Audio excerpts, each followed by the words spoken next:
Noong araw, para makausap ang isang tao na nasa malayo, kailangan mong magpadala ng sulat at maghintay ng ilang araw o linggo. Ibigay mo to kay ano ha?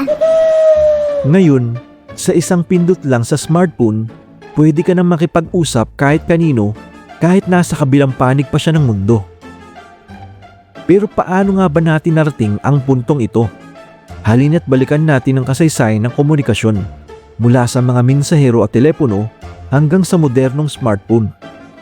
Pero bago ang lahat, kung mahilig ka sa mga kwentong kasaysayan, huwag kalimutang mag-like at mag-subscribe para sa mas marami pang video na kagaya nito.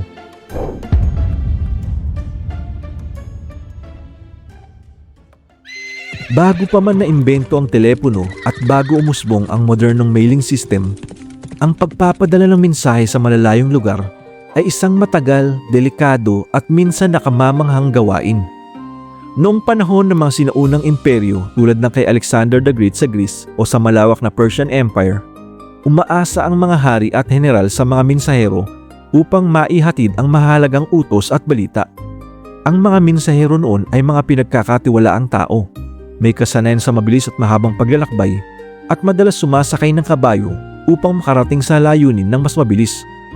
Sa Persia, may mga organized courier systems kung saan ipinapasa ang mensahe mula sa isang rider patungo sa susunod upang mapabilis ang pagpapadala sa napakalawak na teritoryo ng imperyo. Isa sa mga pinakakilalang kwento ng mensahero ay ang pinagmulan ng marathon. Ayon sa kwento, noong panahon ng Greece, matapos manalo ang mga Athenians laban sa mga Persian sa laban ng marathon noong 490 BCE, isang mensahero na nagngangalang Paidapides ang tumakbo ng mahigit 40 kilometro mula sa marathon patungong Athens upang ibalita ang tagumpay. Dumating siya sa lungsod at ipinahayag ang balita.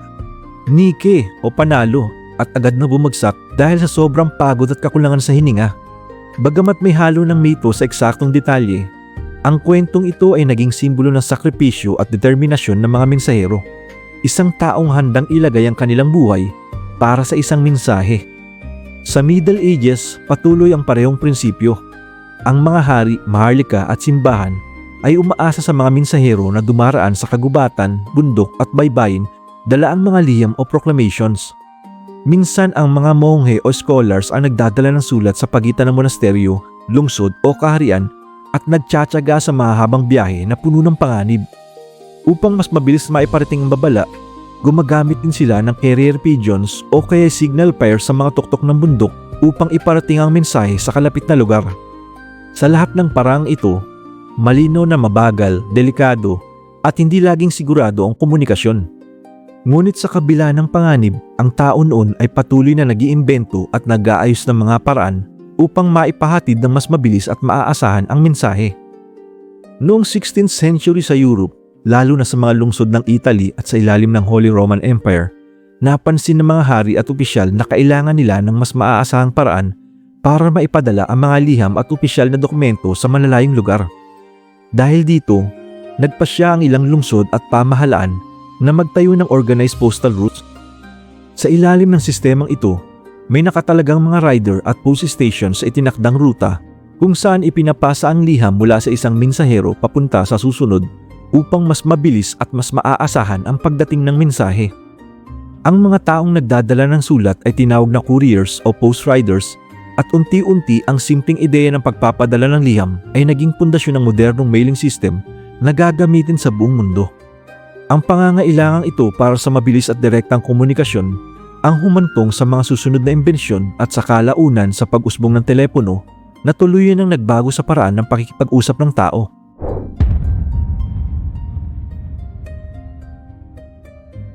Noong 1876, isa sa mga imbentor na nagbigay daan sa modernong telepono ay ang Scottish-born inventor na si Alexander Graham Bell, nang matagumpay niyang maipakita at mapatent ang isang aparatong kayang magpadala ng boses sa malalayong lugar. Ang teleponong ipinakita ni Bell ay gumagamit ng mga electrical signal upang maipadala ang tunog o boses sa pamamagitan ng kable. Isang ideyang pambihira at revolusyonaryo para sa panahong iyon. Sa simula, ang mga unang anyo ng telepono ay payak at experimental, mga aparatong magkakabit sa pamamagitan ng wire, kung saan ang isa ay nagsisilbing tagapagsalita at ang isa naman ay tagapakinig. Malayo ito sa mga teleponong alam natin ngayon. Wala itong dial, walang screen at hindi portable. Kaya kadalasan ginagamit lang sa mga opisina, institusyon o ng mga taong may kaya sa buhay. Ang pinakamahalagang kaibahan ng telepono sa mga naunang paraan ng komunikasyon ay ang pagbibigay diin sa mismong boses. Sa unang pagkakataon sa kasaysayan, pwede nang marinig ang tono at emosyon ng nagsasalita kahit na sila ay nasa malayong lugar. Hindi agad naging laganap ang teknolohiyang ito. Ngunit kasunod ni Bell, nagpatuloy ang iba pang inventor at mga kumpanya sa pagpapahusay ng sistema. Unti-unting humaba ang saklaw ng mga linya, napaunlad ng mga switchboard at nabuo ang mga network na kayang mag-ugnay ng maraming telepono sa iisang sistema. Sa kabila ng pagiging simple ng mga unang anyo nito, ang telepono ang naglatag ng matibay na pundasyon ng modernong komunikasyon. Mula rito, nagsimula ang isang revolusyon na unti-unting nagdala sa sangkatauhan mula sa mabagal at titiyak na liham at mensahero tungo sa mas mabilis, mas direkta at mas personal na paraan ng pakikipag-usap na kinikilala natin ngayon.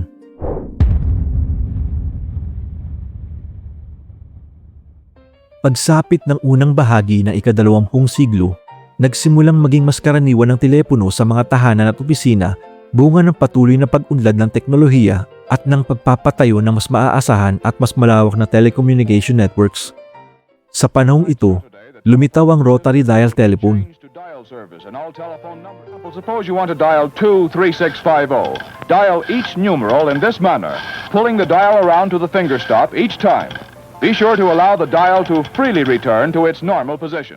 Isang mahalagang imbensyon na nagbigay daan sa bawat telepono na magkaroon ng sariling numero. Dahil dito, unti-unting nabawasan ang pag-asa sa mga telephone operator, lalo na sa mga lugar na may automated exchanges. Bagamat nanatili pa rin ang papel ng operator sa maraming lungsod at lalong-lalo na sa mga liblib na lugar. Sa bawat pag-ikot ng dial, nagpapadala ang telepono ng serye ng electrical pulses na nagsisilbing instruksyon sa switching system kung aling linya ang dapat ikabit. Sa ganitong paraan, naging mas mabilis, mas sistematiko at mas epesyente ang pagkokonekta ng mga tawag kumpara sa ganap na manual na sistema. Malaki rin ang naging papel nito sa negosyo at pamahalaan dahil ang mahalagang impormasyon ay naipapadala ng mas mabilis kaysa sa liham o mensahero. Bagamat limitado pa rin ang saklaw ng mga linya at hindi pa portable ang telepono, ang ideya ng pagkakaroon ng permanenteng koneksyon sa pamamagitan ng kable ay isang mahalagang hakbang sa modernisasyon ng komunikasyon. Sa panahong ito, unti-unti ring nabuo ang mga network ng telepono sa mga lungsod at ang simpleng aparatong telepono ay naging simbolo ng progreso, koneksyon at mas mabilis na daloy ng impormasyon. Isang yugto na naghanda sa daan para sa pag-usbong ng mobile at wireless communication sa mga susunod na dekada.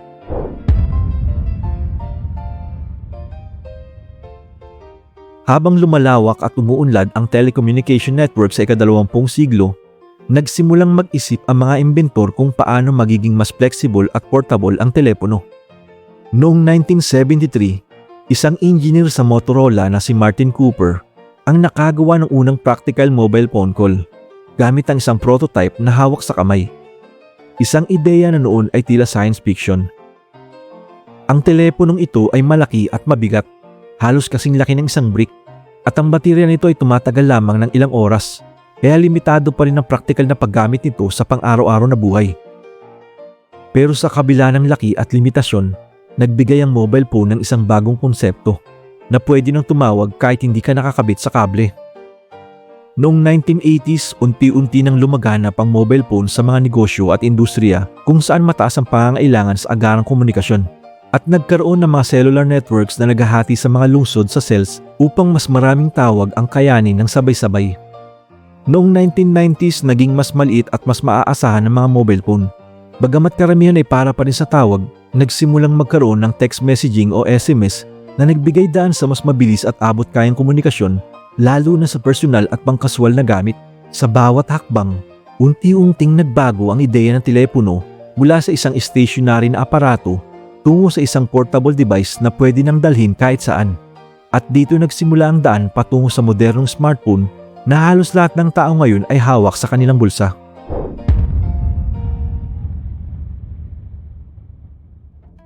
Noong late 1990s at early 2000s, nagsimulang pumasok ang mobile phone sa araw-araw na buhay ng mga Pilipino. Hindi pa uso ang smartphones o internet sa bulsa, kaya ang bawat tawag at text ay sagrado at pinapahalagahan. Sa panahong ito, laganap ang prepaid system, kung saan kailangan mong bumili ng scratch card para magkaroon ng load sa iyong cellphone. Hindi pa uso ang mga call and text promo noon. Sa pagkakatanda ko, bawat text ay piso at 8 naman kada minuto kung tawag. Kaya kailangan mong planuhin ng mabuti kung sino at ano ang tatawagan o iti-text. Ngunit may tinatawag na drop call noon, kung saan makakatawag ka ng libre sa loob yata ng 5 segundo. Kaya ang style ng mga Pilipino noon, lalo na yung mga kabataan, ay tatawag at sasabihin ng mabilisang mensahe na putol-putol at parang installment. Pero sa ganung paraan, libre ang pagtawag. Kasabay ng prepaid at drop calls, sumikat din ang SMS o text messaging. Dahil limitado sa 160 characters ang bawat mensahe, naging creative ang pagte-text kung saan ang bawat words at pangungusap ay itinatype sa paraang shortcut. Kung hindi ka sanay bumasa ng ganitong style ng messaging, paniguradong hindi mo maiintindihan ang sinasabi ng katext mo. Ang SMS ang nagbigay daan sa mga kabataan at kababayan nating mahilig makipag-chat upang hindi na kailanganin pang tumawag. Kung torpe ka naman kahit sa text o kapag wala kang masabi at gusto mong iparamdam ang iyong damdamin, nauso rin ang pagpapadala ng picture messages. Mas magandang picture message, mas kulang dating mo. Hindi rin mawawala sa alaala ang mga Nokia phones na naging simbolo ng mobile phone era sa Pilipinas. Ang mga klasikong modelo tulad ng 3210 at 3310 ay matibay, simple gamitin at halos hindi nasisira kahit mahulog sa lupa o maipit sa bag. Ang mga teleponong ito ay may maliit na screen, physical keypad at basic ngunit nakaka-addict na mga laro tulad ng Snake at Space Impact. Para sa maraming kabataan, ang paglalaro ng Snake at Space Impact habang naghihintay sa klase ay isang paboritong pastime.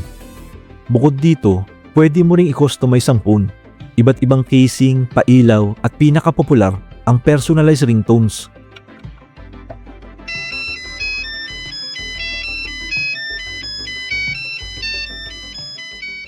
Kadalasan galing sa mga paboritong kanta ng user na ginagawang unique ang bawat telepono at paraan para express ang sarili. Ang feature phone era ay hindi lamang tungkol sa teknolohiya. Ito rin ay nagbigay daan sa isang kakaibang kultura ng komunikasyon. Dito nauso ang mga textmates, clanmates at group messaging bago pa man nauso ang internet. Sa puntong ito, malinaw na ang mobile phone ay hindi na lamang pangtawag. Ito ay naging isang personal na gadget na nagdadala ng kasiyahan, komunikasyon at koneksyon sa bawat Pilipino.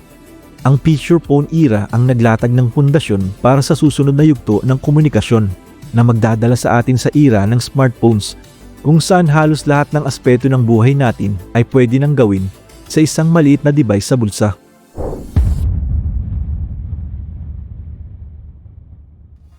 Bago pa man sumikat ang mga modernong smartphone na kilala natin ngayon, may mga naunang uri ng mobile phone na nagsikap pagsamahin ng komunikasyon at computing sa isang aparato. Noong huling bahagi ng 1990s at unang bahagi ng 2000s, lumitaw ang mga unang tinatawag na smartphones. Mga teleponong may kakayahang magpadala ng email, magbukas ng simpleng web pages at magpatakbo ng basic applications bukod pa sa tawag at text. Kabilang dito ang mga device tulad ng PDA phones, BlackBerry at mga teleponong gumagamit ng Symbian at Windows Mobile Operating Systems. Ang mga ito ay kadalasang may physical keyboard o stylus, maliit na screen at limitadong internet access. Bagamat makabago para sa kanilang panahon, ang mga ganitong smartphone ay pangunahing idinisenyo para sa negosyo at profesional na gamit. Karaniwang mahal, komplikado gamitin at hindi pa praktikal o abot kaya para sa karamihan ng karaniwang mamimili. Noong 2007, nagkaroon ng malaking pagbabago sa mundo ng mobile technology nang ilunsad ng Apple ang iPhone. Ang proyektong ito ay pinangunahan ng yumaong si Steve Jobs, ang co-founder at CEO ng Apple, kasamang isang pangkat na mga inhinyero at designer na may isang layunin, gawing mas simple at mas natural ang pakikipag-ugnay ng tao sa teknolohiya. Hindi ito ang unang smartphone, ngunit ito ang nagsilbing mahalagang turning point sa kasaysayan ng mobile technology. Sa pamamagitan ng malaking touchscreen, virtual keyboard at mas maayos na web browsing, ipinakilala nito ang isang user interface na mas diretsyo at mas madaling matutunan, kung saan ang karamihan ng mga gawain ay nagagawa sa pamamagitan ng simpleng pag-tap at pag-swipe sa screen. Kaya naging mas simple at mas madaling gamitin ng smartphone para sa mas maraming tao. Kasunod nito, unti-unting umusbong ang konsepto ng mobile applications bilang sentro ng digital na komunikasyon, aliw at productivity. Ang telepono ay hindi na lamang para sa tawag at text, naging daan ito sa social media, online services at iba't ibang gawain na dating posible lamang sa computer. Kasabay ng iPhone, lumitaw rin ang mga smartphone na gumagamit ng Android operating system na nagbigay ng mas malawak na pagpipilian sa disenyo, presyo at features. Dahil dito, mas dumami ang pagpipilian ng mga mamimili at mas mabilis na kumalat ang paggamit ng smartphone sa iba't ibang bahagi ng mundo, kabilang ang Pilipinas. Kung dati ay limitado ang komunikasyon sa tawag at text, naging posible na ngayon ang video calls, pagpapadala ng mga larawan at video, live streaming at real-time online gaming kahit na magkakalayo ang mga gumagamit. Ang smartphone ay hindi lamang isang piraso ng teknolohiya. Ito rin ay nagbago sa kultura at pang-araw-araw na pamumuhay. Halos lahat ng digital na gawain mula sa social media at messaging hanggang sa camera, musika at productivity tools ay napagsama sa isang device na laging nasa kamay ng gumagamit. Dahil sa mabilis na koneksyon sa internet at sa kakayahang mag-download ng mga aplikasyon, nagkaroon ng bawat tao ng mas malaking kontrol at kalayaan sa kung paano sila kumukonekta, nagtatrabaho at naglilibang. Sa kabuuan, ang modernong smartphone era ay bunga ng mahabang proseso ng inobasyon. Mula sa mga naunang business-oriented devices hanggang sa mas user-friendly na smartphones ngayon, ang mobile phone ay tuluyang nagbago mula sa simpleng kasangkapan sa komunikasyon tungo sa pagiging personal assistant, entertainment center at pangunahing communication hub sa bulsa ng bawat tao. Isang revolusyong patuloy na humuhubog sa mundo hanggang sa kasalukuyan. Mula sa mga mensaherong tumatakbo at naglalakbay sa panganib, hanggang sa mga unang teleponong nakakabit sa kable at sa wakas ay sa smartphone na hawak natin sa araw-araw, malinaw na ang kasaysayan ng komunikasyon ay kasaysayan rin ng pagsisikap ng tao na mapalapit ang isa't isa. Ang smartphone na tila karaniwan na lamang sa atin ngayon ay bunga ng mahigit isang siglo ng eksperimento, kabiguan at tagumpay. Sa bawat tawag, text at video chat na ginagawa natin, dala natin ang pamana ng mga imbentor at ideyang unti-unting humubog sa modernong mundo. At habang patuloy na umuunlad ang teknolohiya, isang bagay ang nananatiling pareho. Ang hangarin ng tao na makipag-ugnayan, magbahagi ng kwento at manatiling konektado gaano man kalayo ang pagitan. Kung nagustuhan mo ang video na ito, huwag kalimutang mag-like at mag-subscribe para sa mas marami pang kwento sa kasaysayan.